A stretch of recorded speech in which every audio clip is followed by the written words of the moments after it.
How to connect your JBL Go 4 wireless Bluetooth speaker to a Samsung phone with either Android 14 or 15. So before doing anything with your Samsung phone, first go ahead and turn on the JBL Go 4 speaker. So on the side here, you have your power button and you have your Bluetooth pairing. So first press this one here and you'll hear a tone sound to let you know it's on.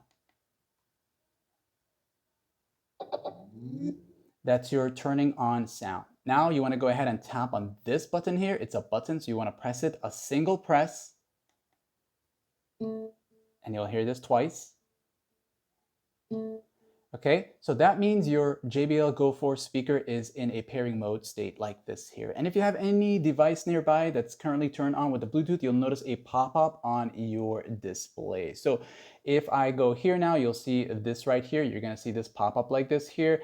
And if you want to connect it like that, that's up to you. However, when you connect it this way with it being linked to your email, every other device that has this email linked up, you'll see JBL Go 4 was paired up. And if you turn it on and that device is connected already to the Bluetooth, it will reconnect to it, and you want to avoid confusion. So just dodge that by tapping away and go ahead and bring down a quick access for your Samsung phone and long press the Bluetooth toggle. Long press it like this, go into details, and when you go into the details area, turn it on. So you want to manually pair it to avoid the whole syncing with the email. You'll see available devices right down there, and just go ahead and tap on that one time.